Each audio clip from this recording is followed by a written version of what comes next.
There is so much to unpack in this book. I don't even know where to start. Seriously, it's it's a bit much. So anyways, welcome to the D. Louise book series. I'm Christina, K-R-I-S-T-I-N-A. This is where we read books and talk about books. No special effects, no theme music, none of that going on. I'd appreciate some likes and subscribes. I gotta figure out how to get this subscribe button up here. I don't know how to do that. So we're doing James Patterson, 12th of Never. And there's, all right, so Lindsay is a sergeant detective with the San Francisco Police Department, and then there's CONKLIN is her partner, and then she's got Brady as her boss and Jacoby out there, and Joe is her husband, and then we have Claire the ME, and Cindy the newspaper reporter, and Yuki the attorney. And we didn't see much of Yuki in the last book, but we're seeing quite a bit of her in this book. And I've got some pet peeves about CONKLIN. He's very, very wishy-washy. Very, very wishy-washy. He's supposed to be, all right, so we had the stuff with Lindsay, right? That he was in love with Lindsay and she was going to be the one for him. But Lindsay, she had a momentary incident when she broke up with Joe because Joe was never around. So she had a one-night stand with CONKLIN, Richie CONKLIN, that's his name. And I screamed and yelled and hemmed and hawed about the whole thing, and I thought that was horrible that Patterson would do that to us and the whole 9 yards. I just went off on it, so you'll have to watch the video. I think it was 8th Confessions, 8th or 9th book, couple books ago. So then he's going out with Cindy, the reporter, Lindsay's best friend, and he goes to Lindsay first. And he goes, are you sure about Joe? He wants to make sure that she's with Joe before he commits to Cindy. And I was massively, massively pissed off at that. Massively pissed off. I'm going to ask this girl to marry me, but I want to make sure that you're not available first. And that just irritated the crap out of me. Just irritated me to death. So now he's in a relationship with Cindy, but Cindy's got issues. And all of a sudden, she's drowning herself in work, and she has no time for him. She's not cuddling with Rich. She's not talking to Rich, none of that stuff. So he's getting a little wishy-washy. And they've got a new intern at the office. They're very low staffed in Lindsay's department. And they got some budget issues. So they've got this intern working with them. And she's young and she's pretty. And Richie is tempted. And he's trying to start a relationship with the girl. What are you doing over there? And I'm just angry at Richie. He was supposed to be ready for marriage with Cindy. And then he changes his mind.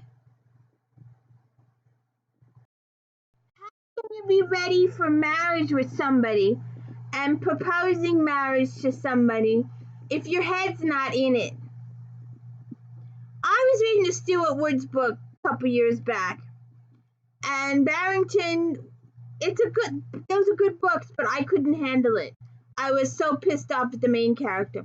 The main character was getting ready to propose marriage. He had a ring in his pocket. Him and his girlfriend were going to an exotic island, and he was going to propose to this woman. Well, she calls him up and goes, I'm eloping with Joe Blow.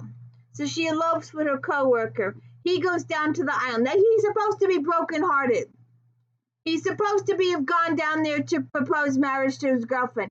And yet 2 hours later, he's in bed with somebody else. Just pissed me off. I put the books aside, and that was the end of it. I haven't read them since. I experimented with a couple of different ones. There was another one. I forget what the author was. Oh, I'll have to look it up. But the very first book, the very first chapter, the police officer was questioning a witness, and he said to the witness if she didn't tell him the truth, he'd cut her fingers off. That book went back on the shelf too. I was like, nope, not going to deal with it. So I'm over Conklin and his issues. But Cindy is not giving Conklin what he needs. So they are pretty much on the outs, and he's starting to date this intern who's much younger than him. Yuki is also in trial. This guy supposedly, another one of these supposed cases, where no bodies have been found, murdered his wife and child. And we got, there's a whole bunch of court stuff. And then halfway through the court stuff, the kid walks in the courtroom. You'll have to figure that one out for yourselves. Lindsay goes into labor in the first chapter. She gives birth to Julie, and Julie won't stop crying for like ever. And there are medical issues with Julie. Does she have cancer? Does she have mono? Does she have this? Does she have that? Does she have lymphoma? Does she need to start chemo? So she's dealing with all of this stuff. She's had a baby, then the baby is sick. So her and Joe were dealing with the fact that the baby is sick. On top of all that, Joe gets fired. He said there were budget cuts. So she has to go back to work sooner than anticipated. So she's like, got some PST a little. She's still recovering from childbirth. She's going back to work. The kid is sick. They're spending hours upon hours in the hospital, and she's not getting sleep. She's gone from the hospital to work and hospital to work and hospital to work, and she gets the phone and goes, in the middle of all that,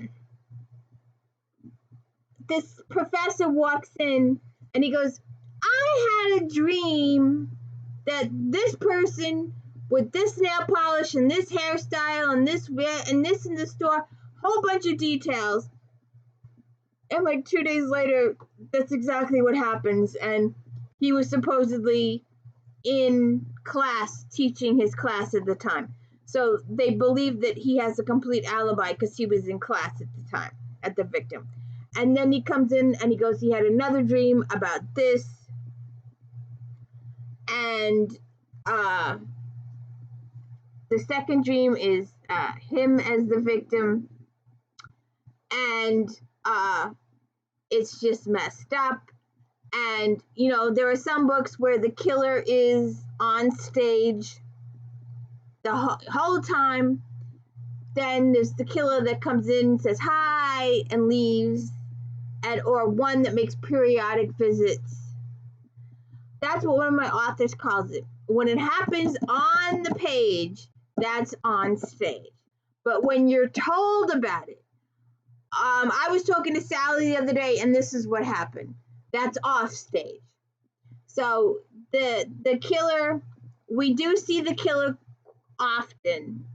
They make an appearance, but you really don't see it coming till the end. It's a really good twist.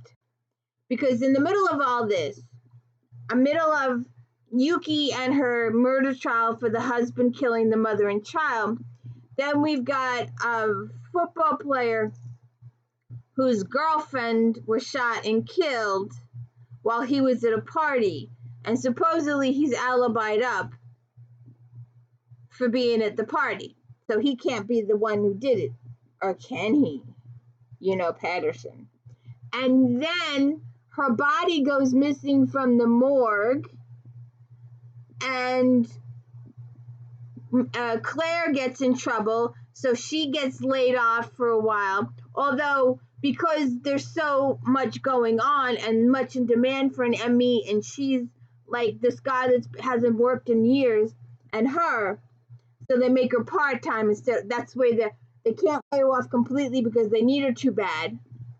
So they make her go part-time and reduce.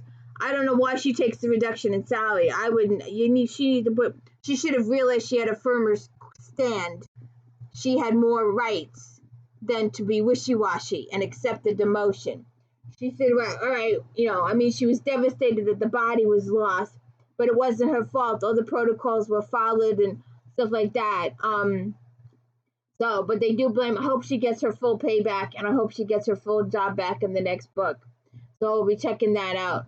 But in the meantime, so we've got Yuki and her trial. Then we've got the murder. This professor coming in and saying that he's dreamed about these murders that come true, almost exactly what he said. And one of the murders turns out to be the professor, and the professor's killed. So he can't be the one that killed people, or can he? Although he's not responsible for his own death. And then we have this homicidal maniac serial killer who just woke up out of a coma, who's demanding to see Lindsay and only Lindsay, and will only tell Lindsay where all the bodies are. And she's got a sick child in the hospital, and she wants to be with her child in the hospital because her baby's not even a month old yet, and she's really sick, and she really wants to be with her. And her superiors, the FBI comes calling and says, we really need you to go see this guy. He promises to give the information and only give the information to you. So Joe's like, all right, go ahead. I will stay here with our child. And Lindsay wants to stay there with her child because her child is ill and she wants to be with her child. But her superiors make her go to San Quentin or wherever and see this guy. And he drags it out and he drags it out. And he doesn't do nothing one time, and then he does it a second time, and then third, and it's like he's crying wolf. He's never giving them what they want. And then he says, well, if you take me to this storage unit, I will show you. And he takes them to the storage unit, and there's a flash grenade, and he escapes. And how he escapes is for you to read, and who is helping him, and who the bad guy really is, or bad girl, or bad person, will rock your socks off. And what happens with the missing body that was stolen out of the morgue, you will have to read the book. And there's just so much. I just want to smack Conklin upside the head. He goes and talks to Cindy at the end of the book, and she says she's scheduled therapy to work out her issues, and he's like, it's too late, and what therapy can't fix what was wrong between them. And if he goes to Lindsay in the next book, you are going to hear me screaming bloody murder, because he needs to stay away from Lindsay. He needs to stop thinking about Lindsay. She's married now, and she's happy. And they shouldn't be partners. Once they slept together, they shouldn't be partners, but they're still partners. So, the 12th of never. They're never going to find the bodies. They're never going to find this, and they're never going to find that. Oh, will they? And what happens with Julie? What's her real diagnosis? What happens with Conklin? What happens with the intern? What happens with Lindsay and Joe? What happens with Claire and her job? All of that is in here, and you will have to read that for yourself. I like to character spoil, but not mystery spoil. And I think I overwhelmed this girl the other day. We were talking about that book lovers book that I did a month or so ago. I can handle romance as long as there's a mystery or a detective or a vampire or something. but straight on, just a book about character angst is just like, for me. I just can't do it. So please check out Flashback Mondays. We are doing 2009 now. Romantic Times Book Review Magazine. There's over 250 reviews in that book. And that magazine does not get old. It is still valid today. You can still pick up the magazine and get authors, find new authors to read. It is so prevalent. You can fish your way through Goodreads, but having a physical copy, a physical book to go through, I enjoy that magazine. So you can watch on Mondays, Flashback Mondays, Dealerie's book series. We're doing 2009 now, so check that out. We're also doing Star Trek Fridays. Every Friday, I do a recap of a Star Trek episode because it's character progression. It's a series. And I've also got another new series, Friday afternoons. If you like this author, then maybe you'll like this author. We started with Julia Quinn's Bridgertons. If you like them, maybe you'll like the Mallorys. Maybe you'll like Catherine Coulter Sherbrooke's and some of the other families we bring up. So please check it out, and please hit the like and subscribe and let me know I'm doing a good job. I really appreciate it. Thank you.